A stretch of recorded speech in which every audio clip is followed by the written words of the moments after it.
नमस्कार, मेडिवर्ल्ड कार्यक्रम में आपका एक बार फिर बहुत बहुत स्वागत है। कोरोना काल में बीमारियों से लगातार हमारे शहर के लोग दो चार हो रहे हैं। काफ़ी सारी परेशानियों को झेलना पड़ रहा है, चाहे वो कोरोना से रिलेटेड हो या अन्य बीमारियों से।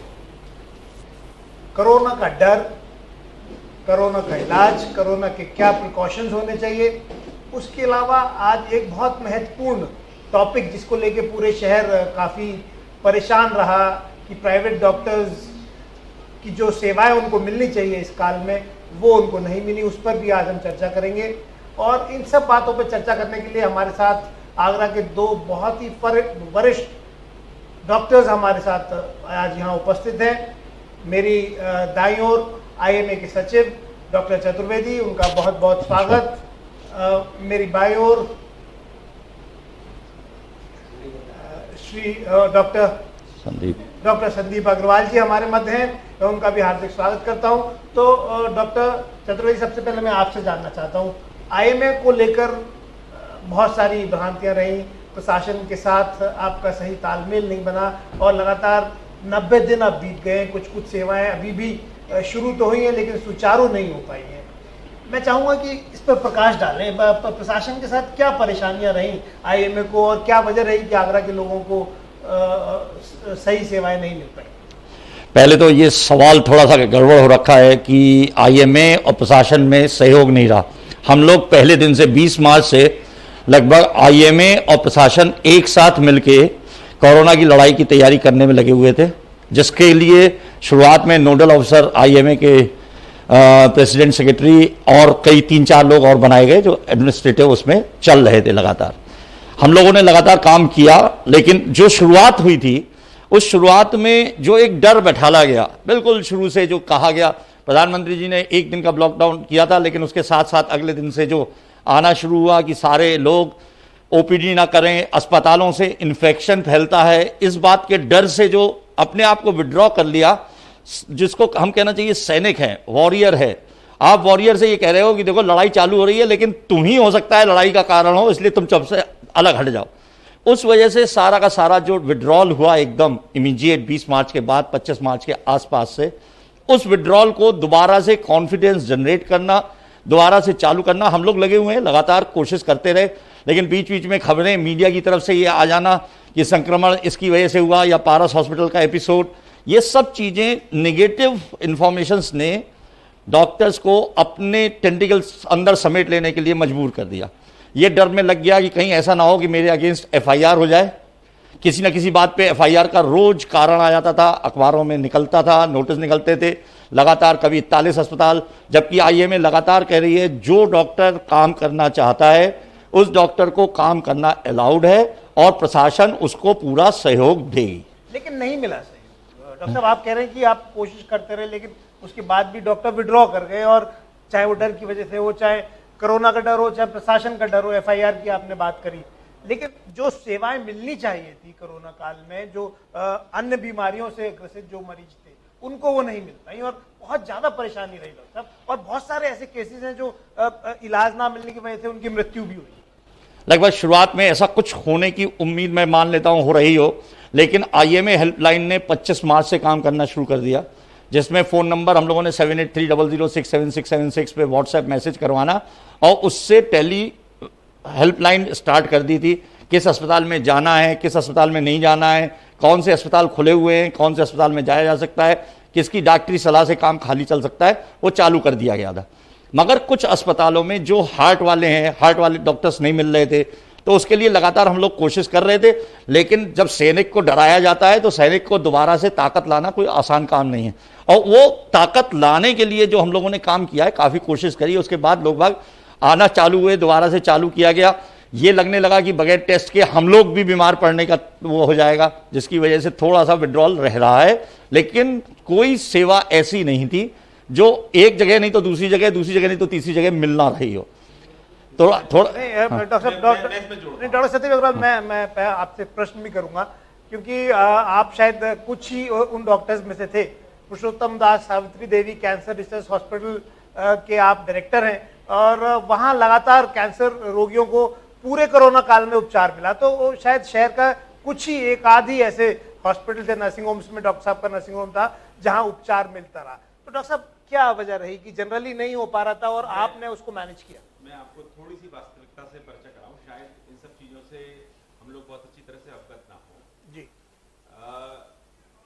हकीकत ये थी कि इस परिस्थिति से जूझने के लिए प्रशासन के स्तर पर, शासन के स्तर पर, डॉक्टर्स के स्तर पर किसी को भी बहुत अच्छी तरह से पेंडेमिक को लड़ने का कोई पुराना तजुर्बा नहीं था। जी जी जी। तो जैसे जैसे इंफॉर्मेशन इवॉल्व हो रही थी उसी हिसाब से गवर्नमेंट भी अपने अपने डायरेक्टिव जारी कर रही थी। आईसीएमआर उसमें लीड रोल में थी सेंटर में, और उसके बेसिस पर स्टेट गवर्नमेंट अपने डायरेक्टिव्स निकालती है। अब मैं आपको एक मुख्य सचिव का आदेश बताना चाहता हूं, जो इस प्रकार से था कि कोई भी निजी चिकित्सक, निजी क्लिनिक यानी कि ओपीडी और चिकित्सालय अपनी सेवाएं नहीं देगा, और यदि वो ऐसा करता पाया गया, यूपी स्टेट गवर्नमेंट का ऑर्डर है ये जी, तो उसके खिलाफ कानूनी यानी वैधानिक कार्रवाई करी जाएगी। ये ऑर्डर निकाला गया एक दिन, शायद ये 23 तारीख का ऑर्डर, और त्राही त्राही मच गई समाज में, जो आप बात कह रहे हैं जी।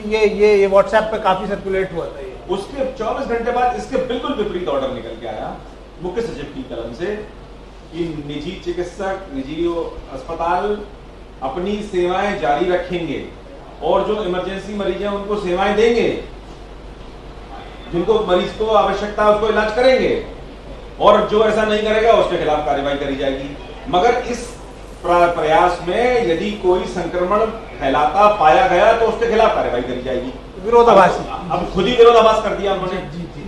नतीजा ये हुआ, सारे चिकित्सा संस्थानों ने ये तय करा कि ऐसी परिस्थिति में हम, कौन तो तय करेगा कि हम संक्रमण फैला रहे हैं या बचा रहे हैं या मरीज को बचा रहे हैं। नतीजा ये हुआ, फिर एक मुख्य सचिव का ऑर्डर आया सारे डीएम्स के पास में कि अपने अपने शहर के चिकित्सालयों के मालिकों को बुला करके एक मीटिंग करिए। संडे की मॉर्निंग डीएम ने अपने कंपाउंड में ओपन मीटिंग करी थी जी, वो ओपन मीटिंग करते थे। ओपन एयर मीटिंग करके ये तय करा गया कि सारी इमरजेंसी सर्विसेज को बदस्तूर चलाने का प्रयास करा जाए, मगर इस प्रयास को करने में संक्रमण ना फैले।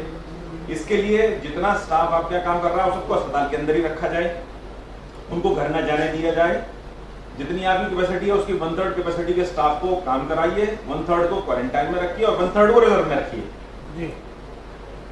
हम लोगों ने ये कहा कि ऐसा करना हमारे लिए संभव नहीं है, क्योंकि एक तो स्टाफ वैसे ही नहीं आ रहा है, जैसे लॉकडाउन शुरू हुआ, जो आ रहा है वो डरा हुआ है, और जो काम करने को भी तैयार है वो शायद इस बात के लिए तैयार नहीं हो रहा कि कैंपस में रुकूं। फिर भी इसको करा गया, इसको करते हुए करने की कोशिश करी गई।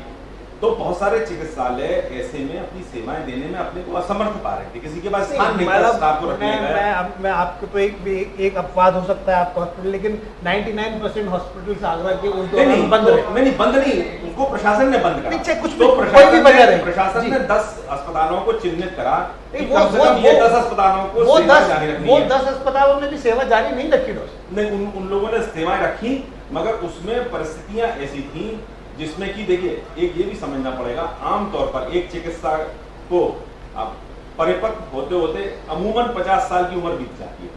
अगर आज की तारीख में भी आगरा के चिकित्सकों की आयु आप देखेंगे तो शायद 60% लोग 60 से ऊपर के होंगे। तो ऐसी दशा में उन लोगों के लिए हेल्थ एडवाइजरी भी ये थी कि आप लोग चिकित्सा के लिए प्रोएक्टिव ना हो। कुछ ने अपने आप को स्वयं ही बचाने की कोशिश करी, कुछ को कोमॉर्बिडिटीज थी जिसकी वजह से आईसीएमआर के भी डायरेक्टिव्स थे कि जिन को कोमॉर्बिडिटीज हैं उनको एक्सपोजर अपना मिनिमाइज करना चाहिए। वो वाली परिस्थितियां भी और मजबूरियां थी। इन सब के चलते कई जगह पर सेवाएं ध्वस्त हो गई, और ये तय करा गया था कि ये जो चिन्हित अस्पताल है ये इमरजेंसीज देंगे। आईएमए ने अपनी हेल्पलाइन चलाई जिसपे कि टेलीफोनिक सर्विसेज दी जाए। कई जगह पर पेशेंट या पेशेंट के रिलेटिव का पैनिक ज्यादा परेशान हो रहा होता है बनस्पत वास्तविक परेशानी के। तो यदि उस पैनिक को हम लोग टेलीफोन के एक कन्वर्सेशन के द्वारा सुलझा सकें, जिसमें कि आईएमए की बहती भूमिका रही है टेलीफोनिक कन्वर्सेशन और टेलीफोनिक कंसल्टेशंस को रेक्टिफाई करने में, जो कि एक अपने आप में अनूठा प्रयोग था, क्योंकि उससे पहले कोई टेलीफोनिक कंसल्टेशंस भी नहीं हुआ करते थे। तो और वो सब लोग सीख रहे थे, उन सब चीजों को सीख रहे थे। साथ में हर रोज एक कानूनी अड़चन और एक कानूनी कोई फरमान निकल आता था। यहाँ पे मैं ये भी बताना चाहूंगा, सबसे बुरी चीज ये हुई, पारस अस्पताल ने संक्रमण फैलाया। इस न्यूज ने डॉक्टर्स को एक विलेन के रूप में पेश कर दिया और दुर्भाग्य की बात रही, प्रत्येक पेंडेमिक में doctor is the number 1 warrior, frontline, और उसको कोई पूछता ही नहीं है कि तुम क्या कर रहे हो, ये मान के चला जाता है। आज हमारे सब लोग हमारे को स्क्रूटनाइज ये कर रहे हैं कि तुम सही कर रहे हो, नहीं कर रहे हो, तुम होते कौन हो सही बताने वाले भाई? बिल्कुल। सबसे बड़ी विडंबना ये हुई कि आज एक नॉन मेडिको इसकी कमान संभाले हुए कि कैसे डॉक्टर बिहेव करेंगे, मतलब नॉन मेडिकल चूल्हे में, मतलब आपका मतलब समझ गई चूल्हे में। डीएम साहब उसकी अपनी मैं डीएम को नहीं कह रहा हूं, मैं ना डीएम को कह रहा हूं, ना सीएम को कह रहा हूं, ना पीएम को कह रहा हूं, मगर इसको तय करने का जिम्मा कैसे दे दिया गया ये समझाने के लिए कि आप ऐसे करेंगे और ऐसे नहीं करेंगे। एक कमेटी आएगी चेक करने के लिए आपका नर्सिंग होम कंपेटेबल है कि नहीं तो आप काम नहीं करेंगे। बड़ी काम कर रही है, बड़ी महत्वपूर्ण। डॉक्टर चतुर्वेदी, अभी डॉक्टर संदीप अग्रवाल ने एक बड़ी महत्वपूर्ण बात करी कि डॉक्टर्स को एक विलेन के रूप में, मतलब हमारे शहर में और शहरों की बात ना करूंगा, लेकिन हमारे शहर में कम से कम चाहे वो मीडिया के माध्यम से हो या प्रशासन को, मतलब एक तरीके से एक विलेन के रूप में आप लोगों की यहाँ पर प्रस्तुत हो गए। और आम आदमी का यही मानना है कि डॉक्टर ने जानबूझकर अपनी सेवाएं नहीं दी और जो परेशानियां हुई वो केवल डॉक्टर्स की वजह से हुई। तो इसमें आप लोगों ने क्यों नहीं अपना रुख जनता को समझा पाने में आप क्यों नहीं आप सक्सेसफुल? नहीं, अगर आप ये कह रहे हैं कि जनता को समझाने में आप क्यों असमर्थ रहे, तो उसके लिए भी प्रशासन को भी, जैसे प्रशासन कहा कि भाई हम लोग एक्सपर्ट्स हैं, तो आप कौन होते हैं डिसाइड करने वाले कि हम सही कर रहे हैं या गलत कर रहे हैं? ये बात बिल्कुल सही है कि पेंडेमिक के अंदर जो कमान होनी चाहिए वो डॉक्टर के हाथ में होनी चाहिए। यही पेंडेमिक लॉ लगने के बाद हो जाना था, जिसको जब इनकी बाद में समझ में आया तो वन ने फौरन डिजास्टर लॉ को इंप्लीमेंट कराया, क्योंकि जैसे ही पेंडेमिक लॉ लगता है DGHMS is equivalent to chief secretary. जो ऑर्डर चीफ सेक्रेटरी निकाल रहे थे वो डीजीएचएमएस को निकालने थे, तो हम लोगों ने वो बदलाव देखा ही नहीं।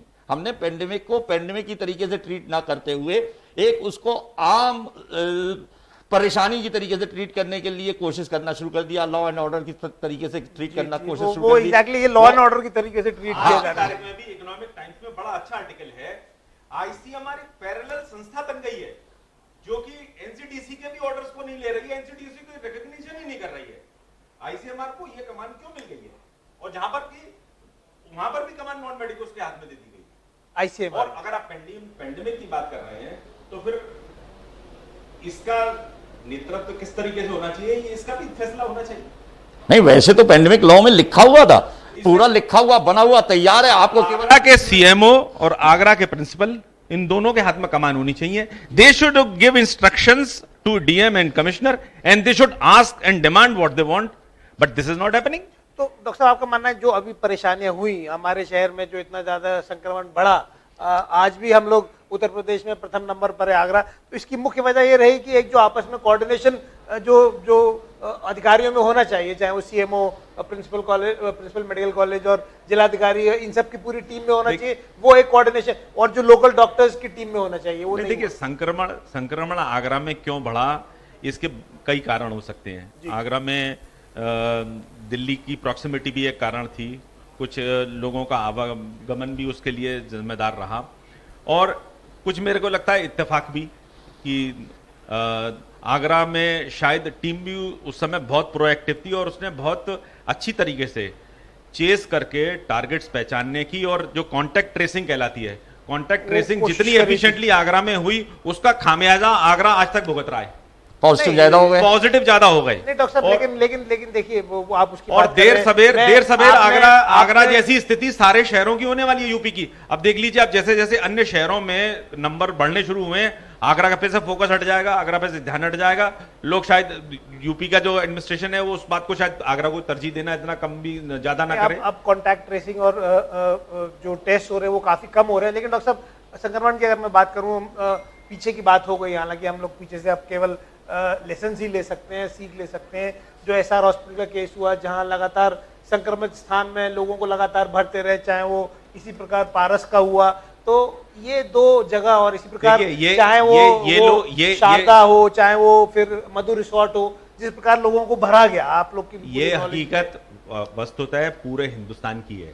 आपको जिस हकीकत के बारे में पता है उसको केवल आप बयान कर पा रहे हैं। आज दिल्ली की या बंबई की स्थिति इससे भी कहीं ज्यादा भीषण, कहीं ज्यादा भयानक हो सकती है, मगर चूंकि हम उससे अवगत नहीं है, नहीं, लगातार वीडियो चल रहे हैं, परेशानी चल रही। मगर ये बात जरूर है कि आज जो है अगर आपने बारात 25 लोगों की बुलाई है और 250 बाराती आ जाएंगे, आप परेशान होंगे। कुछ चीजों में आज भी देर चल रही है। Home isolation is one thing जिसको कि एक्सेप्ट कर लेना चाहिए, बिना देर के एक्सेप्ट कर लेना चाहिए। जो यहाँ एक्सेप्ट करने की कोशिश नहीं करी गई, विडंबना ये दिल्ली में चल रहा है। हाँ, दिल्ली है, हरियाणा है। डॉक्टर साहब अब वही वाली बात है कि देखिए ये क्लियर इंस्ट्रक्शंस नहीं आते हैं भाई। कुछ लोग कह रहे हैं होम आइसोलेशन होना चाहिए, उस पर कुछ लोग कहते हैं, कुछ कौन से लोग कहते हैं? एक्सपर्ट्स की राय है कि नहीं होना चाहिए। एक्सपर्ट्स ने मना नहीं करी है, एक्सपर्ट बराबर कह रहे हैं। प्रशासन और रेड टेपिज्म इस चीज को लागू नहीं कर पा रहे। 1 महीने से तो हम लोग इसमें पूरा जोर लगाए हुए हैं कि किसी तरीके से। अब आप ये देखिए, एसिम्प्टोमेटिक पेशेंट को ले जा करके उसमें रख दिया गया। मैं छोटा सा एग्जांपल दूं, डॉक्टर प्रमोद मित्तल, उनके दोनों बेटे डॉक्टर, दोनों उनकी पुत्रवधू डॉक्टर और वाइफ डॉक्टर, परिवार से अलग करके अलग डाल दिया गया, जहां देखने वाला कोई नहीं है, ना डॉक्टर है, ना नर्स है, ना वार्ड बॉय है। हाँ, कोई देखने वाला हमने क्या हासिल करा? सही बात। और एक डॉक्टर को उसकी दवाई से भी दूर कर दिया, जो वो दवाई अपने घर पे बैठ कर आराम से ले सकता था। जी। अगर एक्सपोजर हो गया है तो फैमिली का एक्सपोजर ऑलरेडी हो चुका है जी।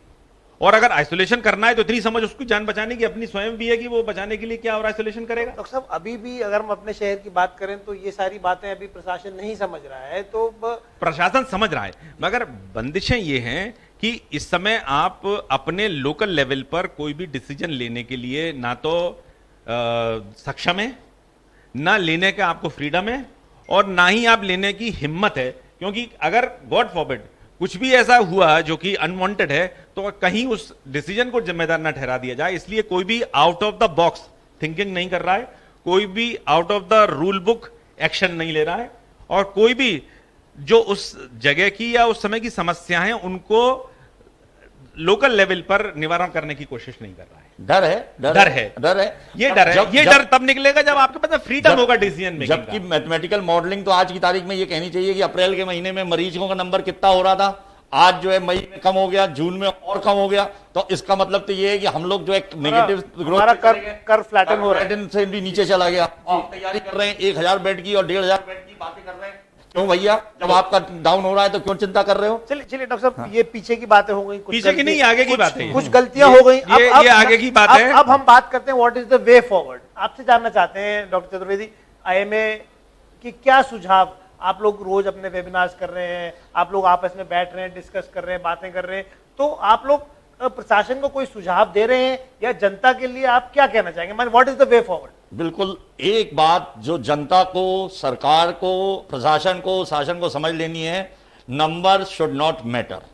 नंबर से कुछ नहीं होना है। नंबर जितना हम निकालते हैं उसकी तारीफ होनी चाहिए। ये नहीं कि आपका नंबर ज्यादा है तो आप बुरे हैं। नंबर ज्यादा है, टेस्ट ज्यादा है, नंबर ठीक आएगा, आप सही आदमी को सही समय में पकड़ेंगे, शायद सही इलाज दे पाएंगे।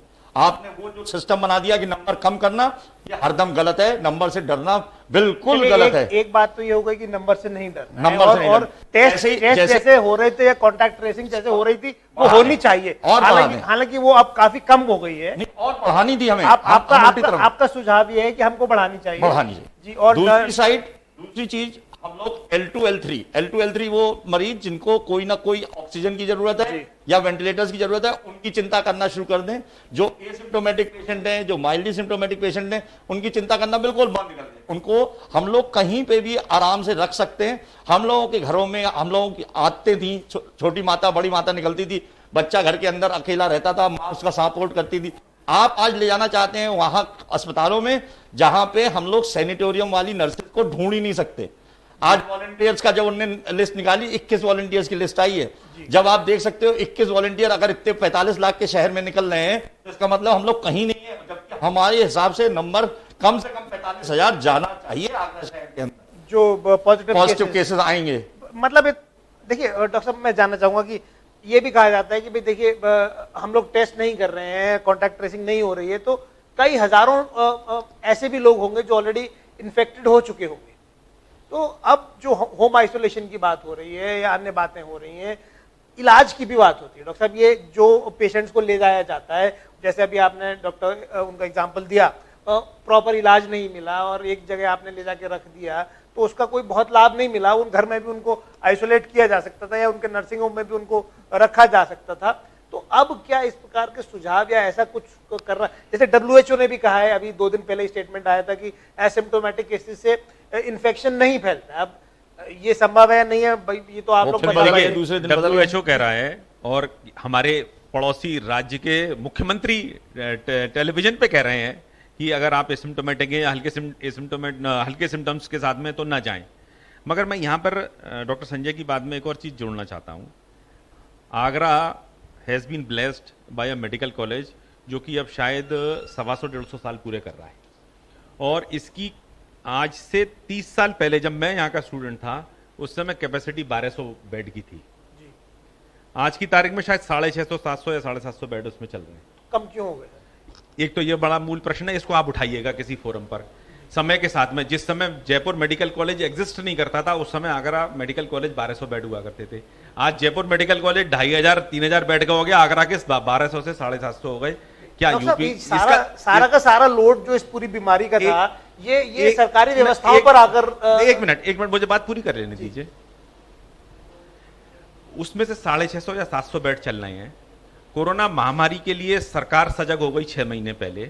4 महीने पहले हमारा लोकल प्रशासन सतर्क हो गया, साधन जुटाने चालू कर दिए, रेलवे के कोच तैयार अब बेड में कन्वर्ट होने चालू हो गए। हमारा मेडिकल कॉलेज 1200 बेड वाला 100 कोविड के बेड बना पाया है L1 के।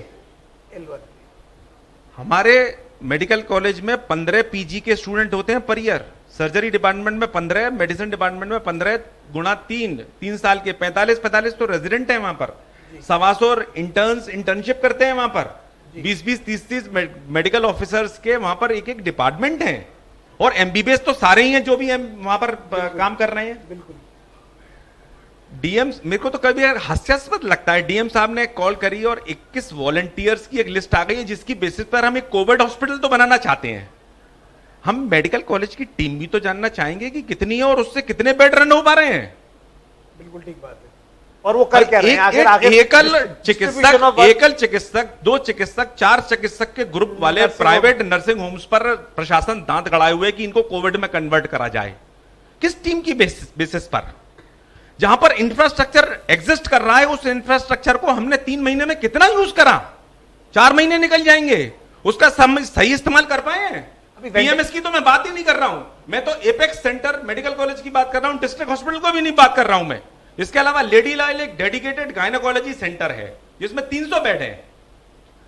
इसके अलावा और कई सरकारी संस्थान हैं जिनमें कि हम तनख्वाह पे चिकित्सकों को रखे हुए हैं जो कि सरकारी सेवा में कार्यरत हैं।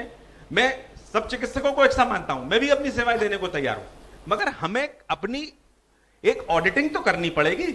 ऑडिटिंग करके हमें अपनी जो सामर्थ्य है वो हमने पूरा इस्तेमाल कर लिया, ये साबित करना पड़ेगा। उसके बाद में एक प्राइवेट चिकित्सक अपनी सेवाएं देने के लिए तैयार है। नहीं, उससे पहले अगर शासन किसी भी तरीके से ये चाहता है तो जस्टिफाई तो करे। किस जस्टिफिकेशन के बेसिस पर वो इस तरीके की अपेक्षाएं लेकर के चल रहे हैं? नहीं डॉक्टर चतुर्वेदी, क्या आप जो हमारे प्राइवेट चिकित्सक हैं, डॉक्टर संदीप अग्रवाल का नर्सिंग होम है और बहुत सारे शहर में नर्सिंग होम्स हैं, क्या आप लोग इंटरेस्टेड हैं कि कोविड पेशेंट्स को उनका इलाज यहाँ प्राइवेट हॉस्पिटल्स में भी किया जाए? नहीं, इसमें कोई शक नहीं है कि हम सब लोग रोज ये डिस्कशन करते हैं कि प्राइवेट में इलाज मिलना चाहिए, क्योंकि जब आपका 80% क्या आप लोग चाहते हैं? कोशिश हो रही है, बिल्कुल चल रही है, उस पर कोशिश ही चल रही है। किसी ने प्रशासन से अनुमति मांगी है या कोई? अब वो भी चालाकी करी, अब फिर तुम उसमें बात कहोगे कि इसको आप ऐसे क्यों कह रहे हैं। उन्होंने एक चालाकी करी, संज्ञान करना, संज्ञान ले लेना। संज्ञान लेना मतलब यह है कि आपने अस्पताल का संज्ञान ले लिया तो आप जैसे सर्विस दे रहे थे वैसे सर्विस देते रहिए। हम केवल ये पता कर लिया, आपने मुझसे कह दिया कि हमने अस्पताल चलाना शुरू कर दिया, जिसके बेसिस पे और मूलचंद प्रभा को तो उन्होंने जबरदस्ती पकड़ रखा है। प्रभा में तो हम अभी कॉमन करके करने की कोशिश कर रहे हैं कोविड सस्पेक्ट, क्योंकि वो हमारे लिए बहुत डिफिकल्ट पोर्शन है। अब उन्होंने कर दिया कि इनको कर दिया, संज्ञान ले लिया। अब उनके पास भी संज्ञान लेने के लिए यही 2 अस्पताल आए, उन्होंने संज्ञान ले लिया। लेकिन क्या महामारी में हम लोगों को अस्पताल जैसा जयपुर नहीं किया, RUMS लेके 1000 बेड की बिल्डिंग को तैयार कर लिया, वो नहीं करना है, हमको करना पड़ेगा।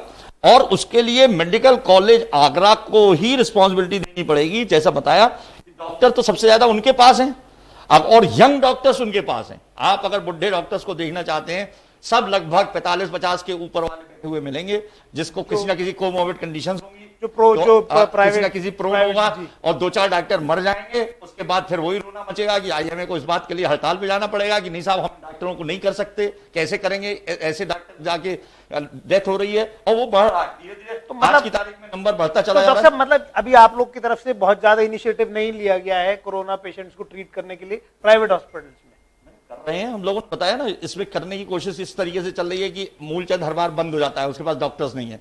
तो आईएमए विद मूलचंद डिस्कशन में है, कहा 5 बजे मेरी मीटिंग है इस बारे में कि हम लोग ये डिस्कस कर रहे हैं कि आईएमए के कुछ डॉक्टर्स मिलके एक न एक 2 अस्पताल हम लोग इसमें क्रिएट कर सकें, कुछ बेड्स प्राइवेट में भी आ सकें, जो कोरोना वाले पेशेंट्स को, कोविड वाले पेशेंट्स को डील कर सकें। तो मतलब अभी हमारा सारा जो भी कोरोना ट्रीटमेंट के लिए जिम्मेदारी है वो सरकारी अस्पताल पर ही है, और वो शायद अपनी जिम्मेदारी पूरी तरीके से नहीं निभा पा रहे हैं। डॉक्टर साहब, कितने वेंटिलेटर्स और जो L3 पेशेंट को ट्रीट करने के लिए क्या हमारा मेडिकल कॉलेज कितना इक्विप्ड है? ये ऐसा गंभीर सवाल है, आपने बहुत गंभीर सवाल पूछा है, जिसका जवाब देने में शायद प्रिंसिपल मेडिकल कॉलेज आगरा ही सक्षम होगा। जहां तक मेरी जानकारी है, आगरा मेडिकल कॉलेज में गलत हुआ तो ये बात ऑन द रिकॉर्ड गलत हो जाएगी, शायद मेडिकल कॉलेज आगरा में 20 वेंटिलेटर भी नहीं है। 20 भी नहीं है? और अगर ऐसा है तो ये बहुत शर्म की बात है। हमारा एपेक्स सेंटर है फॉर दिस होल कमिश्नरी, और अगर उसके बाद डॉक्टर साहब, क्या हम ये माने कि हम लोग तैयार नहीं हो पाए? तैयार ना तो है, ना करने की कोशिश करी गई, ना आज की तारीख में भी इच्छा शक्ति है। सबसे दुर्भाग्य की बात जो है वो ये कि इच्छा शक्ति कैसी है। डॉक्टर साहब, ये जो भ्रष्टाचार की भेंट, करोड़ों रुपया आ रहा है, जा रहा है, देखिए, मैं सब भ्रष्टाचार की बात नहीं कर रहा, मैं बिल्कुल भ्रष्टाचार के बारे में अल्टीमेटली अगर हम आपने कहा ना तैयार थे, ना है, ना हो रहे हैं, मैं आपकी बात काट रहा हूं, फिर who's responsible? बात भ्रष्टाचार की नहीं है, बात प्रायोरिटीज की है हमारी। देखिए, इस समय उनके पास और कौन सी प्रायोरिटी? नहीं, या एडमिनिस्ट्रेशन पे कौन सी प्रायोरिटी? सरकार के पास में स्वास्थ्य प्रायोरिटी नहीं था, अब तो है ना डॉक्टर साहब? अभी भी कह रहे 4 महीने अभी भी नहीं है। अभी भी जब मोदी जी का ऐलान आता है कि हम 20,000 करोड़ देंगे, उसमें स्वास्थ्य के लिए कितनी प्रायोरिटी है आप ये बता दीजिए, उसमें से कितना पैसा स्वास्थ्य के लिए गया? नहीं, सस्ता लोन दे देंगे ये हर बार कहा गया कि पैसा है, लेकिन पैसा है किस चीज में कन्वर्ट हुआ ये भी तो देखना पड़ेगा। और केवल बिल्डिंग बनने से अस्पताल बन जाएगा ऐसा भी नहीं है। बिल्डिंग पे तो करोड़ों रुपए खर्च हो रहे हैं। तो यही मैं कह रहा हूं, प्रायोरिटी की हमें तय करनी पड़ेगी। हमारी प्रायोरिटी क्या है? Priority is treatment of the patient and delivery of goods to the patient. That is not being done. That is not being done, and that is not possible now. So who's responsible? Our planners. Planners हमारे, चाहे वो जिलाधिकारी वही head of the system में तो वही है, चाहे मेडिकल कॉलेज के प्रिंसिपल हो या सीएमओ हो। ये दूरदर्शिता ऊपर से आनी चाहिए। मैं एक आध बार आपके फोरम से भी कह चुका हूं, मेडिकल कॉलेज आगरा पे अपना सीटी स्कैन नहीं रहा है पिछले 10 साल पहले तक भी। ये हकीकत है। बाहर सीटी स्कैन होते थे, और फिर लगा भी तो पहला सीटी स्कैनर लगा पब्लिक प्राइवेट पार्टनरशिप में। क्या यूपी की सरकार इतनी पैसे से कमजोर थी कि उसको पीपीपी में एक सीटी स्कैन लगाना पड़ा? जी, तो ये दूरदर्शिता की कमी है ना। मेडिकल कॉलेज आगरा में 5 सीटी स्कैनर भी लगेंगे, फुल टाइम काम कर सकते हैं, इतना वर्कलोड आ सकता है उसके पास में, मगर दूरदर्शिता नहीं है।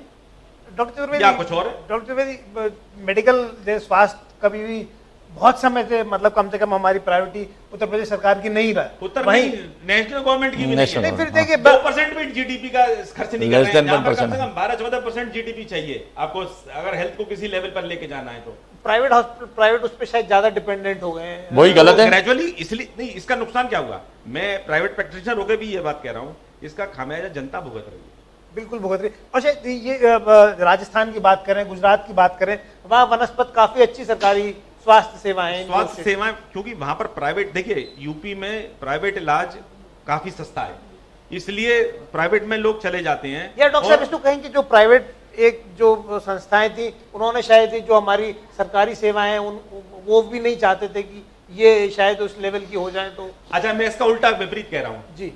गवर्नमेंट मेडिकल कॉलेज में दिल्ली में या बंबई में आप चले जाइए, एक लोअर मिडिल क्लास का भी आदमी प्राइवेट सेटअप में अपना इलाज नहीं करा सकता, और उसका नतीजा ये होता है मजबूरी में गवर्नमेंट मेडिकल कॉलेजेस के ऊपर लोड है, मजबूरी में वहां की सेवाएं बनाई जाती हैं। क्या कारण है अगर एक वीआईपी मेडिकल कॉलेज में ट्रीटमेंट के लिए चला जाएगा तो क्या व्यवस्थाएं दुरुस्त नहीं होंगी? बिल्कुल होंगी। तो इसमें तो प्राइवेट संस्थाएं कहां से दोषी हो गई?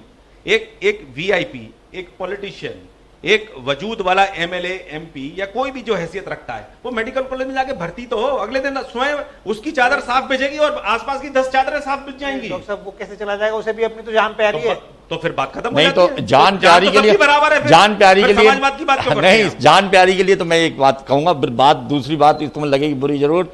आज की तारीख में प्राइवेट में ड्यूटी करने वाले डॉक्टर उनसे कमजोर हैं जो मेडिकल कॉलेज के अंदर ड्यूटी देते हैं। आरएसओ, आरएमओ कमजोर इन द सेंस की डिग्री कमजोर है, उनकी डिग्री है नहीं। एमएस वाले स्टूडेंट्स वहां दे रहे हैं ड्यूटी, बाहर प्राइवेट में कौन ड्यूटी दे रहा है जी? और उनका एमएस वाले स्टूडेंट्स कहां पे? जूनियर डॉक्टर सारे जूनियर डॉक्टर्स एमएस नहीं, वो कहां ड्यूटी, मतलब वहां मेडिकल कॉलेज के अंदर की बात कर रहा हूं। तो आज भी अगर किसी को अच्छा इलाज चाहिए तो मेडिकल कॉलेज से अच्छी जगह कोई नहीं हो सकती है। अगर उसका नर्सिंग स्टैंडर्ड जैसे बनने की चालू हो गया था, अगर इंप्रूव कर दिया जाए, बेड स्ट्रेंथ इंप्रूव कर दी जाए, और ये मानना कि प्राइवेट कमजोर पड़ जाएगा मेडिकल कॉलेज के अच्छा होने से, यह हरदम गलत है। मैग्नेट जितना हाई होगा उतना पेशेंट लोड आपके पास बढ़ेगा, प्राइवेट में भी उतना पेशेंट लोड बढ़ता जाएगा। आज की तारीख में जयपुर के अंदर एक साथ में 5-6 बड़े अस्पताल खुले हुए हैं, फोर्टिस टाइप के, सब कोलंबिया एशिया सब खुल गए और सब चल रहे हैं। आगरा वहां से 20 साल आगे चलता था मेडिकल फैसिलिटीज में, आज वो 20 साल पीछे नहीं दिखाई पड़ रहा है। तो ये फिर मैं उसी बात पे आ जाता हूं, तो अल्टीमेटली इसकी जिम्मेदार कौन? हम आप लोगों ने आज तक क्यों नहीं लाने की कोशिश करी कि क्यों सही हमारे यहाँ क्या कमी है आगरा के अंदर? एक अस्पताल, बड़ा अस्पताल क्यों नहीं खुल पा रहा? हम लोगों को कॉर्पोरेट हॉस्पिटल नहीं मिल रहे, हमारा मेडिकल कॉलेज ही इंप्रूव कर जाए। मेडिकल कॉलेज का सारा एम्स का दर्जा क्यों नहीं मिल पाया? एम्स नहीं मिल पाता, चलो कोई बात नहीं, उसके स्टैंडर्ड पे तो काम करना शुरू कर दे। हम लोगों ने उसके लिए लड़ाई कभी लड़ी नहीं, क्योंकि हमने डॉक्टरों को केवल गाली देने के लिए कोशिश करी, केवल गाली देना। पिछले 5 साल का केंद्र के द्वारा यूपी की गवर्नमेंट को दिए जाने वाले अनुदान को निकाल लीजिए। अगर 10 पैसे का अनुदान आ रहा है तो 8 पैसे का अनुदान तो केजीएमसी और संजय गांधी में चला गया, क्योंकि वहां पर सारे वीआईपी का इलाज होता है। उस 2 पैसे में बाकी के पहले 6 मेडिकल कॉलेज और हुआ करते थे, आज की तारीख में वो 20-22 हो गए हैं। हाँ। उन सब मेडिकल कॉलेज में वो पंजीरी बढ़ जाती है, या अब तो शायद मेरे ख्याल थोड़े से इलायची दाने आ पाएंगे उस पैसे में। जो स्थिति आज की है, पिछले साल का बजट देख लीजिए और इस साल का भी देख लीजिए कि किस तरीके से सेवाओं का विस्तार करा गया मेडिकल कॉलेजेस में। क्या कारण है कि आरटीपीसीआर की मशीन हमारे मेडिकल कॉलेज में नहीं है? एक संतोखबा दुर्लभ जी जैसे प्राइवेट, सुन लीजिए, अब आइए, अगर ये नहीं होता पेंडेमिक तो नहीं आती। प्राइवेट हॉस्पिटल संतोखबा दुर्लभ जी जैसे में ट्रूनेट की मशीन एग्जिस्ट करती है ऑलरेडी।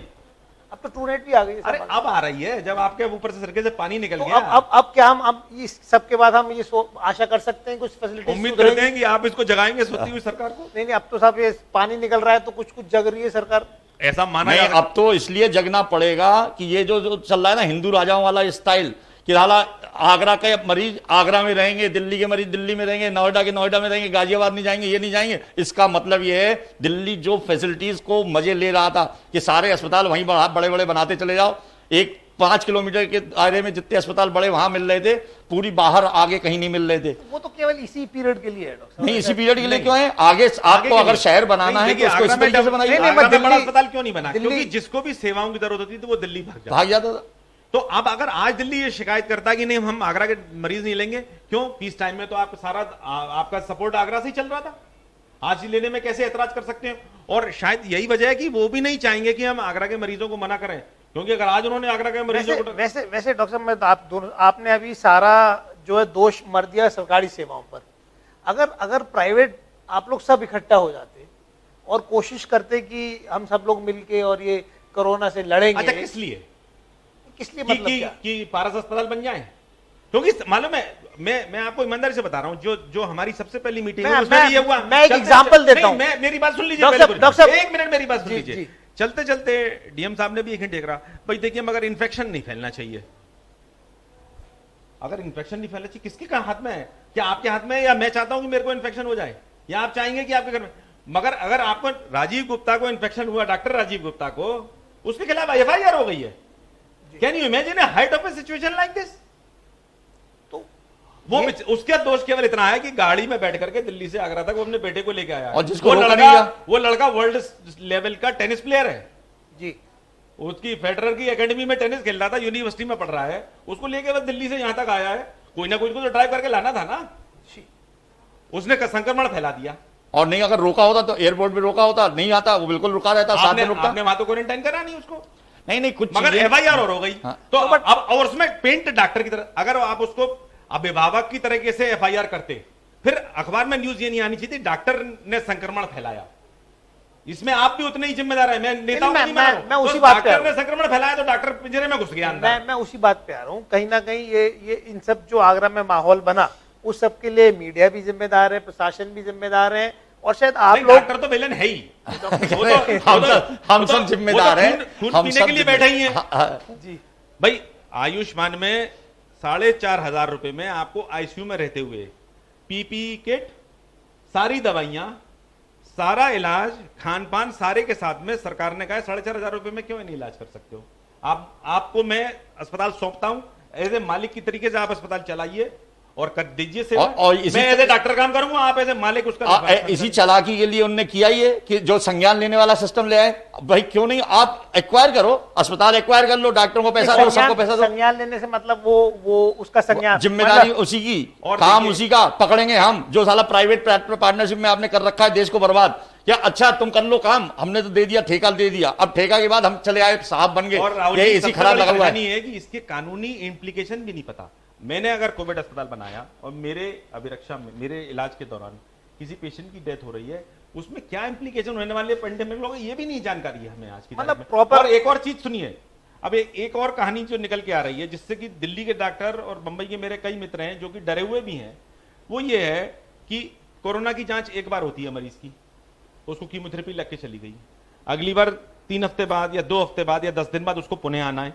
10-10 दिन पे जांच कराना भी संभव नहीं होता। कई बार एक बार कोरोना नेगेटिव है, दूसरी बार अगर वो कोरोना पॉजिटिव आ गया 3 हफ्ते बाद या 6 हफ्ते बाद, तो सबसे बड़ा डर ये लग रहा है कि कहीं कल को ये वाला मुकदमा भी ना शुरू हो जाए कि आपके अस्पताल में इलाज चल रहा था इसलिए मुझे कोरोना हो और वो भी अभी होंगे। और ये होना है। एक तो आई गया है कि एक थायरोकेयर करके जो बहुत रेपुटेड चेन है कि साहब वहां पे हमको पॉजिटिव रिपोर्ट दे करके गलत और फलाने अस्पताल में भर्ती करा दिया गया और इसके बाद में उनसे पैसे ले रही है थायरोकेयर। क्या आप इमेजिन कर सकते हैं? और इस तरीके की न्यूज को हम हवा देते हैं, इससे केवल जनता का विश्वास घटता है और कुछ नहीं। मगर मुझे आप अपना थोड़ा सा विवेक का इस्तेमाल कीजिए। आईसीएमआर कहती है 20 से लेकर 40% false positivity and false negativity है उन टेस्ट की। सच्चाई ये है 20 से 40 तो बहुत हो गया। बिल्कुल है, और आप पढ़ लो, वेबसाइट पे लिखी है 20% तक तो फॉल्स पॉजिटिविटी इज एक्सेप्टेबल। 20 के ऊपर की बात हो रही है। तो पेशेंट को अगर पॉजिटिव बता दिया जाता है, वो false positivity and false negativity दोनों हैं।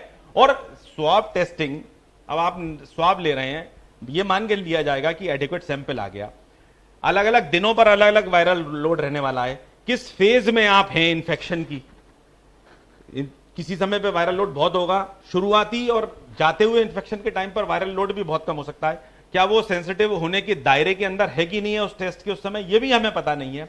इतने सारे वेरिएबल्स हैं इन बायोलॉजिकल टेस्ट के साथ में, जिसको कि मैथमेटिक्स की एक प्लस और माइनस के चिन्ह के द्वारा उस दायरे में नहीं सीमित करा जा सकता। बस ये और है इस कि बेबसी को समझना जरूरी है। यस और नो तो हमारे लिए नहीं जो है। आप बात कर रहे हैं कोविड हॉस्पिटल बनाना कोई बहुत बड़ा काम नहीं होगा थ्योरेटिकली। अभी देखिए वैसे भी इलाज मान लिया, आइसोलेशन सेंटर से ये मान लिया मुश्किल नहीं है, मगर इसके साथ में जुड़े हुए इतने जो पैराफर्नेलियाज हैं उसके लिए कौन तैयार होगा और कौन उनको फेस करेगा और उसके फाइनल इंप्लीकेशंस क्या होंगे, इससे सब भयभीत है। इसमें एक चीज और है कि हॉस्पिटल्स हम लोगों के यहाँ आज भी उस वाली कैटेगरी के नहीं है कि आप junior resident, senior resident, consultant, आपके पास हर डिपार्टमेंट के अलग अलग हों। हम लोग आगरा में जो रह रहे हैं, छोटे छोटे अस्पताल हैं, एक एक कंसल्टेंट एक एक तरीके का काम करता है, अलग अलग बैठा हुआ है। हम 5 बेड और 10 बेड में खुश थे। हम लोग ज़्यादा बड़े लड़ाई नहीं लड़ रहे थे, ज़्यादा बड़ा करना नहीं चाहते थे। सब पैथोलॉजी कुछ टेस्ट करती थी, कुछ टेस्ट करती थी। अब आप उनसे कहते हो क्या अब डॉक्टर संदीप अग्रवाल आप कोविड हॉस्पिटल खोल दीजिए, हड्डी का मरीज कहाँ देखेंगे, किससे करवाएंगे, और 4,500 रुपये आप दे दोगे कि ये रहे तुम्हारे 4,500 रुपये, इसी में सब कुछ डॉक्टर को भी बुला लो, तो कहाँ से कर देंगे ये? तो भाई नॉर्मली आप एक्सपेंडिचर्स को कैलकुलेट करना ही नहीं चाहते। आप कहते हो नो प्रॉफिट नो लॉस पे करना चाहिए। हम लोगों के यहाँ एक पैसे की जमीन को फ्री किसी को नहीं दी गई है। नहीं, तो अभी आपको वो इस पे तैयार नहीं है कि आप जो भी एक रीजनेबल फीस है वो लें, फीस ना तो फीस तय है, फीस का बेंचमार्क उन्होंने आयुष्मान के 4,500 रुपया रखा है। पहली बात तो ये समझ लीजिए, 4,500 रुपए per day. Per day in ICU with In ventilator. लेकिन अगर कोई वैसे आईसीयू की जरूरत नहीं है, खाली ऑक्सीजन की जरूरत है या तो उसका पैसा कम है, एसिम्प्टोमेटिक है, और उसका पैसा कम है। और जिस वो वार्ड का पैसा है वो तो 1800 रुपया है। 1800 रुपए तो ठीक है डॉक्टर साहब। आयुष्मान में 18 नहीं नहीं नहीं, हम मना नहीं कर रहे, ना दें कुछ भी, वो भी गलत नहीं है, मगर इसके साथ में उसको कुछ इलाज ही नहीं होना है डॉक्टर साहब, ना तो कोई दवाई लगनी है ना तो कुछ घर पे होना है। रहने दो ना, हम तो ये कह ही रहे हैं। अब आप स्वयं मान रहे हो कि कोई इलाज नहीं होना है, तो उसको होम कन्फाइनमेंट क्यों नहीं दिया जा रहा है? उसको आराम से जिंदगी जीने दो, हमें भी जीने दो। वेदांता ने और मैक्स ने टेलीफोनिक हाँ, वो शुरू कर दिया, वो गाइडेंस देने वाले वो बना दिए। क्यों उस बेचारे को घर में से ला रहे हो जहां पे पकड़ के ले उसको रोबोट के द्वारा फिर खाना पेश करा जाए? घर वाले देंगे खाना उसको?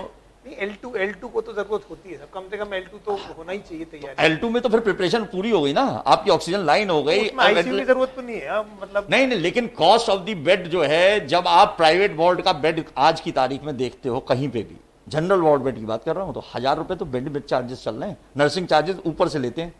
अब आप उसमें कह रहे हो दवाइयां भी दे दो, 1800 में दे दो, कैसे हो जाएगा भाई? देखो, आयुष्मान स्कीम चलाई, बहुत अच्छा किया, गरीबों के लिए चल रही है, सब ठीक है, वहां तो फायदा है जहां आप इसमें कह रहे हो कि चर्निंग हो रही है। यहां 14 दिन के लिए मरीज आ रहा है, एक patient will be there for 14 days.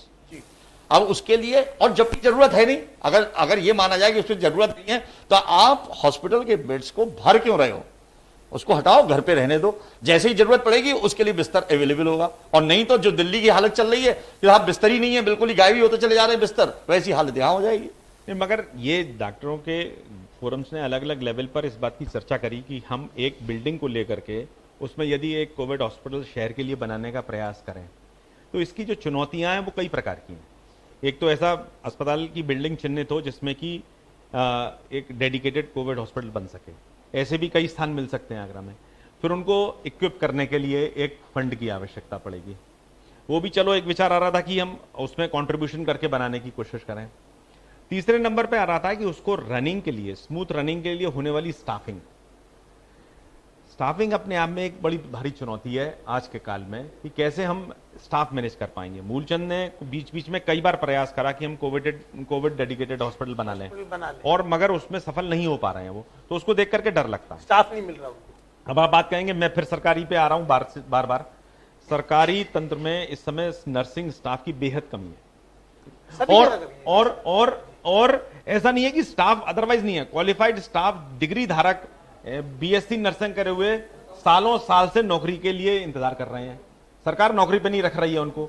हम लोगों ने यह भी पेशकश करी कि इनको नर्सिंग स्टाफ की तरीके से अपॉइंटमेंट दे दिया जाए, परमानेंट नहीं दें तो शॉर्ट सर्विस कमीशन दे दें, 3 साल का दे दें, 5 साल का दे दें, कम से कम उसको इंसेंटिवाइज तो करा जाए कि हाँ तेरे को 3 साल के लिए नौकरी मिलेगी। हजारों की तादाद में वो फोर्स तैयार खड़ा हुआ है काम करने के लिए, उसका क्यों नहीं इस्तेमाल करा जा रहा है? तो थोड़ा सा सोचना, इस टाइम पे मेडिकल कॉलेज के टीचर्स को अपॉइंट कर दीजिए, आप सारे अपॉइंटमेंट दे दीजिए, यंग अपॉइंटमेंट होंगे बिल्कुल। हाँ, अभी आपने ये सारे सुझाव सरकार को तो दे दिए, अब सरकार सुन नहीं रही। अब ना फिर बात पर आ जाऊं, जिम्मेदार कौन है भाई?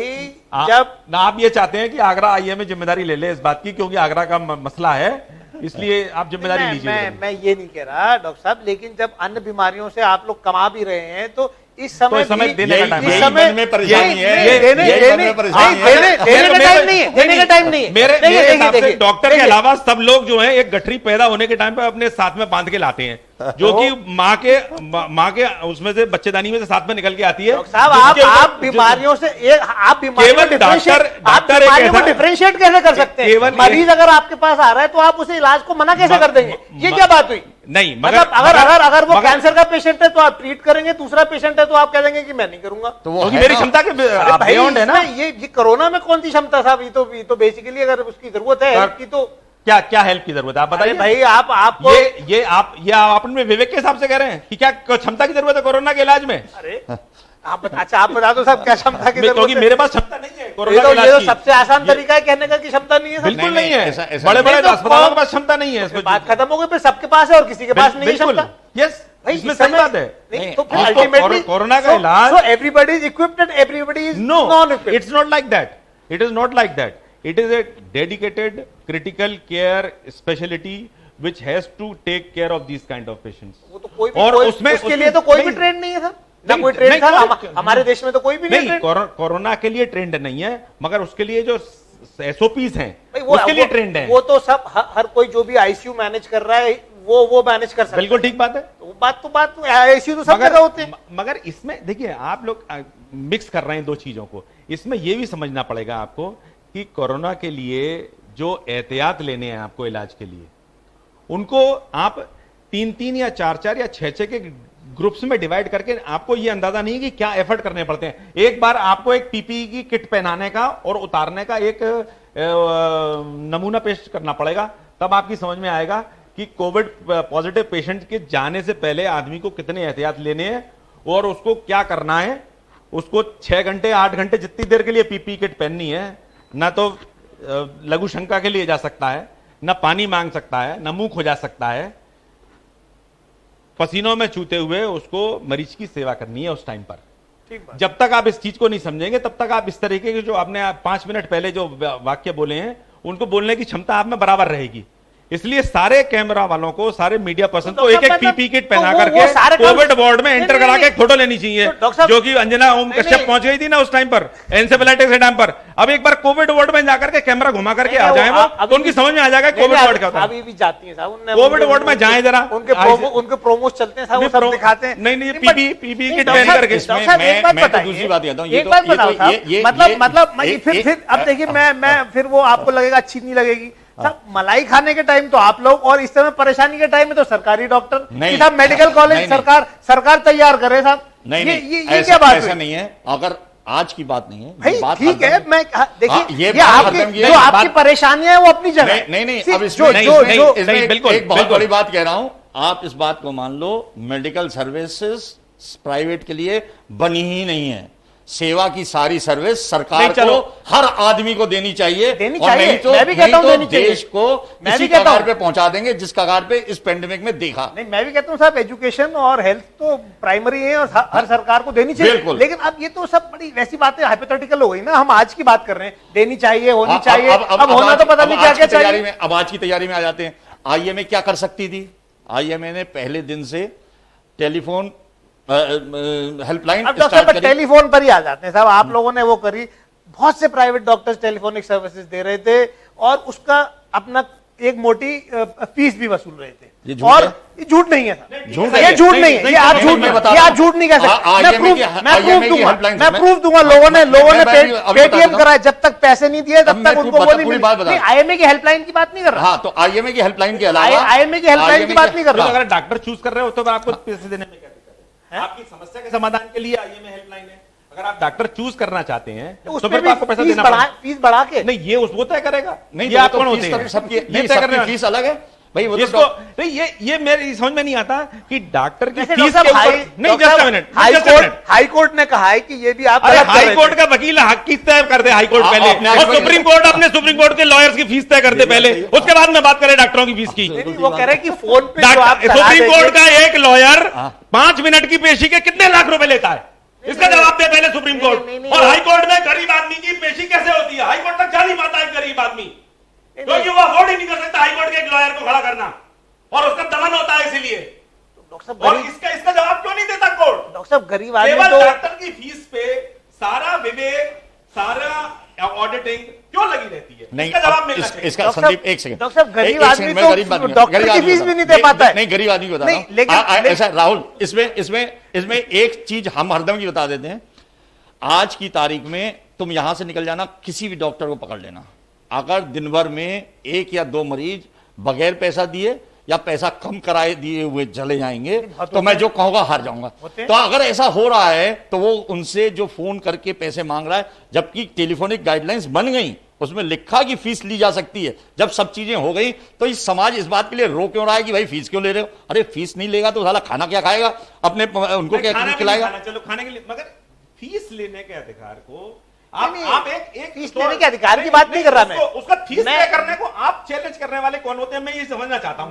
मैं केवल इस फोरम पे बैठ करके एक मिनट डॉक्टर साहब, एक मिनट भाई उसको डॉक्टर साहब एक मिनट क्षमताओं के लिए डॉक्टर साहब मिलना चाहिए। डॉक्टर साहब मिल रहा है। अरे आप इस बात आपने मिसअंडरस्टैंड मैं ये समझना चाहता हूं, क्योंकि परेशानी ये है कि एक डॉक्टर की क्षमता को या जो भी उसको, देखिए एक बात तो ये समझ लीजिए कि 10 लाख लोग बैठते होंगे, उसमें से एक के हिसाब से स्टूडेंट सेलेक्ट होता है, और वो घिस घिस करके जब डॉक्टर बनता है, उसमें भी जरूरी नहीं है कि सब उसी स्थिति तक पहुंच जाए जिससे आप कंसल्टेशन लेना चाह रहे हैं। शायद करोड़ों में एक पहुंचता होगा। यदि उसकी फीस लेने की क्षमता को भी आप उस समय प्रश्न लगाने की बात करते हैं, ये उसका विवेक के ऊपर है वो कितनी फीस लेना चाहता है। मगर ये अधिकार किसने दे दिया कि तू कितनी फीस पे लेगा? 100 रुपए नहीं 50 रुपए लेगा?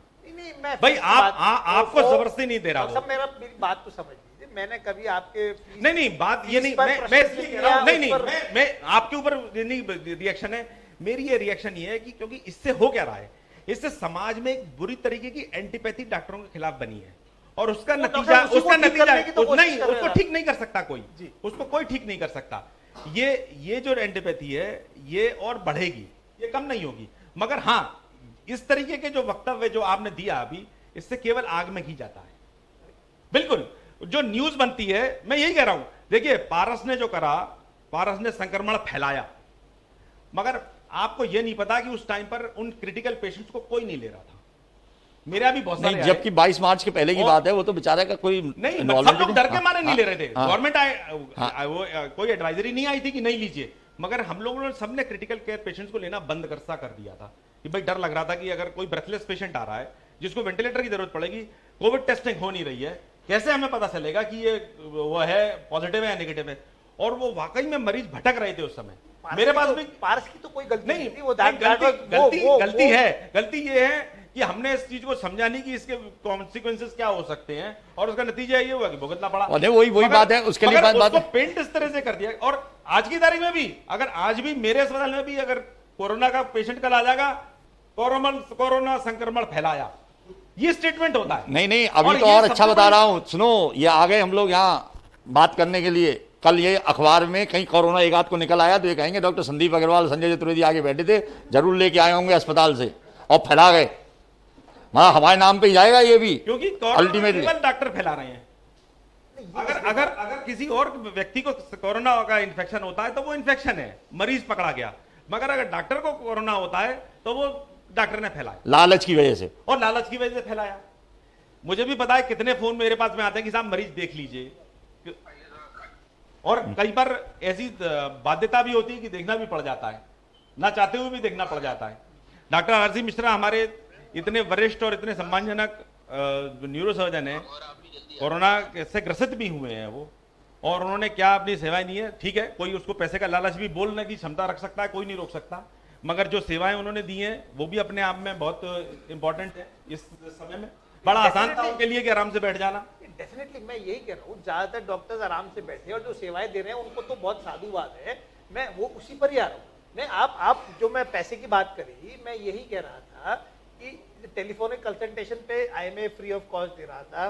कुछ डॉक्टर्स ने टेलीफोनिक कंसल्टेशन दिया, लेकिन टेलीफोनिक कंसल्टेशन में भी उन्होंने इस समय भी जो अपनी फीस इंक्रीज कर दी, वो थोड़ा सा लोगों को नागवारा लगी कि भाई ये परेशानी का समय है, और आप इस समय टेलीफोनिक कंसल्टेशन पे भी जो आपकी नॉर्मल फीस है उससे भी ज्यादा ले रहे हैं, कुछ लोगों ने किया।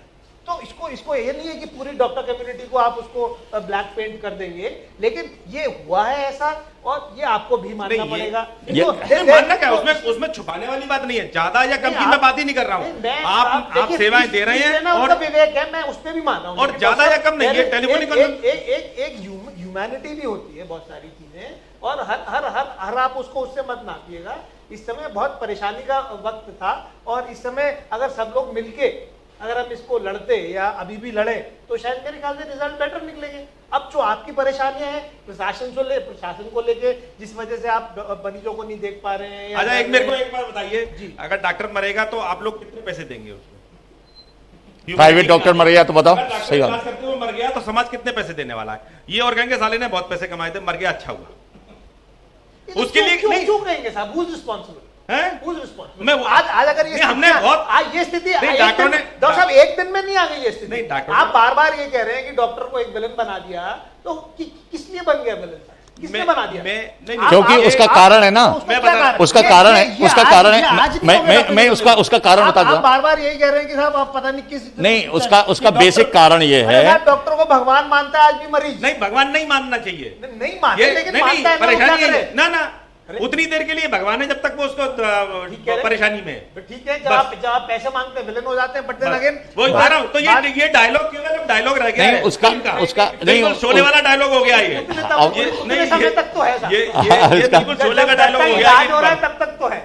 अब उसमें एक बिल्कुल सुन के डर लगने लगा एक बिल्कुल साफ चीज बताता हूं। देखो इसमें परेशानी क्या है, जो ये फैसिलिटी है या जो सेवा है, मरीज आज भी 15% केवल इंश्योरेंस में है इन मेट्रोस, जो बाहर है वो तो और कम है। तो हम लोगों ने कभी प्रिपरेशन इस बात की ही नहीं कि हम इलाज कराने के लिए, और मैं ये नहीं कह रहा हूं कि ये जनरल पब्लिक का है, ये डॉक्टर्स के अंदर भी यही है। हम लोग कभी प्लान इसके लिए नहीं करते, तो जब भी पैसा इसके लिए निकालना होता है तो परेशानी होती है। इसी बात को सरकार को समझना होगा। और प्राइवेट से नेशनलाइज जब इनने बैंक किए थे, क्योंकि सूदखोर चूसते थे, बंद कर दिया उसको। ऐसे ही आज नेशनलाइज कर दो, सारा मेडिकल सर्विसेज को नेशनलाइज कर दो, किसको नेशनलाइज कर दें? मेडिकल सर्विसेज को। और medical services should be nationalise, खत्म, बंद, जितने भी प्राइवेट सब ले लो, सब ले लो, सब खत्म। सारा देश पूरा का पूरा सरकार चलाएगी, जैसे बैंक्स को किया था, नहीं किया था स्टेट बैंक, ये बैंक वो बैंक, सारा ले लिया। अब पेंडेमिक से ज्यादा अच्छा समय क्या है, सारे अस्पतालों को अपने अंडर में ले लो। देखिए ये all this is not possible. लेकिन मैं अब बात करूं, देखिए कोरोना को छोड़ दीजिए, अब उसके अलावा भी जो इलाज नहीं मिल पा रहा है, उसकी वजह से कोरोना काल में भी अनेक मौतें हुई और लोग काफी परेशान रहे, आज भी परेशान है, चाहे वो प्रेगनेंसी को लेकर हो या बहुत सारे ऐसी इमरजेंसी सर्विसेज थी जो लोगों को नहीं मिली। वो समय मोरलेस गुजर गया, अब चीजें ओपन हो रही हैं। तो नाउ मतलब इस समय आप क्या, जो आगरा में आम मरीजों को क्या आप लोग प्रॉपर वो जो सेवाएं पहले दे रहे थे, क्या वो मिल जाएगी? देखिए मैं यही कहना चाह रहा हूँ। मैं अपने एक मरीज का उदाहरण आपको बता सकता हूँ, जो उसको देकर के, क्योंकि वो भी न्यूज में आया था कि इलाज ना मरने से मृत्यु हुई, इलाज ना मिलने से। जबकि हकीकत ये थी कि एक टर्मिनली इल कैंसर पेशेंट जो कि कोविड सस्पेक्ट भी था, ब्रेथलेसनेस के साथ में आया, प्रधानमंत्री आरोग्य योजना से उसका इलाज भी चल रहा था। उसकी नेक्स्ट साइकिल ड्यू थी 2-3 दिन बाद, तो डॉक्टर संजय ने उसमें मदद भी करी, उनको एसएन में एडमिट भी करवाया और 2 दिन बाद उनकी डेथ हो गई। मगर 2 दिन बाद मैंने वाकई में पढ़ा कि अखबार में न्यूज़ यही थी कि इलाज के अभाव में मृत्यु हुई। या आप अमर उजाला के हेडलाइन में वेरीफाई भी कर सकते हैं। मगर चूंकि वो मेरा पेशेंट था, इसलिए मुझे पता है कि किस कारण से उसकी मृत्यु हुई। तो जो ऐसे समाचार हैं, मैं यही कहना चाह रहा हूँ कि ये समाचार केवल उस चीज को परकुलेट करते हैं जो एक परसेप्शन, और वो परसेप्शन ये बन रहा है कि इलाज के अभाव में है। एक बच्चे की डिसेंट्री से डेथ हुई, एम्बुलेंस में देरी होने से बच्चे की डेथ, ये हेडलाइन बनी थी अमर उजाला की। 3 दिन से वो लूज मोशन से बच्चा डिहाइड्रेटेड और नियर डेथ पे था। जब बिल्कुल उन्होंने देखा कि अब कुछ नहीं बचा, तो क्या एम्बुलेंस बुला के भैया अस्पताल तक ले चलो। कई बार अस्पताल आईसीयू में भी लेकर के आते हैं, ब्रॉड डेड होता है पेशेंट, वो केवल इसलिए लेके आ रहा है कि ये कंफर्म कर ले कि हाँ साहब अब कुछ बचा तो नहीं है। मगर तो ये तो आपने एग्जांपल्स बता दिए। आज की क्या स्थिति है, क्या शहर में हम लोग जो देखिए आज के नहीं, मैं बताऊं शहर में इस समय दिक्कत क्या है। शहर में इस समय दिक्कत ये है कि आपको या मुझे अगर कोई परेशानी होती है, फर्ज करिए मैं डॉक्टर हूं, तब भी हमारे साथ का एक डॉक्टर को चेस्ट पेन हुआ, पुष्पांजलि में लाया गया है ना, वहां पर कोरोनरी एंजियोग्राफी होनी है। अब उसके लिए कोविड टेस्टिंग होना जरूरी है, तो कोविड स्टेटस होने से पहले अब कोविड टेस्टिंग के लिए सैंपल भेज दिया गया, 2 दिन बाद रिपोर्ट आएगी। 24 घंटे बाद रिपोर्ट आएगी। अब उसमें 24 घंटे की जगह 48 घंटे हो गए, 48 के 72 घंटे हो गए, तो नेचुरली पेशेंट के अटेंडेंस की तो अब तो टेस्ट ही नहीं हो रहा है ना। तो हमने ये भी कहा था कि एक कोई स्क्रीनिंग मेथडोलॉजी के लिए परमिशन मिलनी चाहिए। मैंने आईसीएमआर को भी लिखा है, ट्रूनेट मशीन में 2 स्टेप्स हैं, जिसमें एक ई जीन की जो टेस्टिंग है उससे केवल हम ट्रू नेगेटिव को आइडेंटिफाई करते हैं। अगर वो जीन नेगेटिव है तो आप में कोरोना नहीं है, ये साबित हो गया। तो अगर किसी मरीज में ये साबित हो गया कि इसमें कोरोना नहीं है, तो कम से कम उसको तो आगे का इलाज या उसका तो जीवन में सामान्य शैली पे आ जाना चाहिए ना। हमने इस समय क्या जो साधन बना रखा है, शायद आपको पता हो ना पता हो, कि सीएमओ साहब की तरफ से जो आदेश है कि एक ट्राइएज बनेगा, जिसमें कि मरीजों जो भी मरीज अस्पताल में आएगा उसको वहां रखा जाएगा जब तक कि उसकी कोविड की जांच की रिपोर्ट नहीं आ जाती। हम 3 लोग एक साथ भर्ती हुए, मान लीजिए मुझे कोरोना है, आप दोनों को नहीं है, मगर अगर 48 घंटे के आप साथ मेरे साथ रहे 100% हो जाएगा। हम लोग इससे डर रहे हैं। अच्छा, मैंने अपने स्टाफ को पीपीई किट पहना दी, वो पीपीई किट पहन के जाएगा, मैं मिलने जाऊंगा पीपीई किट पहन के जाऊंगा, मगर आप दोनों तो पीपीई किट नहीं पहने हो। आपने जो बहुत सारी बातें 1 घंटे का अगली बार वो बड़ी प्रैक्टिकल है, तो ये बात क्यों प्रशासन को क्यों नहीं उन तक पहुंच रही है? प्रशासन में सक्षम नहीं है ना इस पर डिसीजन लेने के लिए। भाई नंबर डिसीजन लेगा लखनऊ या दिल्ली। नंबर गेम को कोई चेंज थोड़ा करेगा। नहीं, नंबर गेम की इसमें कहाँ बात है? जितने करते जाओगे पॉजिटिव निकलते जाएंगे। नहीं, लेकिन इसमें मेन बात तो ये है ना कि जो ये मरीज को इलाज प्रॉपर नहीं मिल रहा है या संक्रमण इस वजह से बढ़ रहा है, जो डॉक्टर साहब ने बताया, तो ये चीजें तो कम से कम एड्रेस होनी चाहिए ना। नहीं, एड्रेस होनी चाहिए, लेकिन आईसीएमआर ने गाइडलाइन दे दी अपनी 9, उस गाइडलाइन में टेस्टिंग को खत्म कर दिया कि इनका टेस्ट नहीं होगा, इनका टेस्ट। सीएमओ को सक्षम अथॉरिटी बनाया गया। देखिए कॉम्पिटेंट अथॉरिटी तो बने ना डिसीजन लेने के लिए, कॉम्पिटेंट अथॉरिटी डिफाइन ही नहीं करा। तो सब मतलब ये हुआ इसका पूरा लबोलबाब कि केवल आपको बुक के हिसाब से चलना है अभी जो, आदमी- और ये एडवाइजरी हर रोज बदलती है, दिल्ली से आती है जो। अभी हम यही भगवान से प्रार्थना करें कि बीमार ना हो साहब, क्योंकि इस समय वही अच्छा है। इस समय- सच बात ये है। और ना बीमार हो ना मरो। मरो तो किसी, लेकिन नहीं, बैग में जाओगे जी भाई। एक्चुअल में दोनों चीजें आज वक्त गलत हैं। अब तो चुपचाप जैसे बैठे हो वैसे ही बैठे रहो, उतना कर लो तो काम सही है। ये बहुत सारी जानकारियां आज मिली और डेफिनेटली जो डॉक्टर संदीप अग्रवाल और डॉक्टर चतुर्वेदी ने बताया कि बहुत सारा जो परेशानियां आज हमारे शहर में है या कहीं पूरे देश में है, तो कहीं ना कहीं एक प्रॉपर गाइडलाइंस नहीं है, प्रैक्टिकल गाइडलाइंस नहीं है। जो भी गाइडलाइंस है वो बहुत प्रैक्टिकल नहीं है। उनको अगर हम फॉलो करेंगे तो मरीज को परेशान होना स्वाभाविक ही है। इलाज जो परेशानी हो रही है, मरीज को इलाज नहीं मिल पा रहा है, वो भी बड़ा स्वाभाविक है। और इसके लिए अगर हम डॉक्टर्स को दोष देते हैं तो कहीं ना कहीं ये भी अन्याय ही होगा। ज़रूरत इस बात की है कि सब जने एक साथ मिलें। जो डॉक्टर्स की अपनी कैपेबिलिटी है, जो चीज़ वो समझते हैं, वो शायद प्रशासन नहीं समझता है। तो जहाँ पर उनकी समझ की ज़रूरत है, उनकी समझ का हम इस्तेमाल करें। लॉ एंड ऑर्डर की तरीके से हम इस पैंडेमिक को ट्रीट ना करें तो शायद सबको फायदा मिलेगा। आशा करते हैं कि हम लोग सब इस बात को समझेंगे और आगरा को जो परेशानियां हो रही हैं उससे निजात मिलेगी। अगले सप्ताह हम आपसे फिर मुलाकात करेंगे। तब तक के लिए हमें आगे दीजिए। बहुत बहुत धन्यवाद। मैं अपने दोनों साथियों को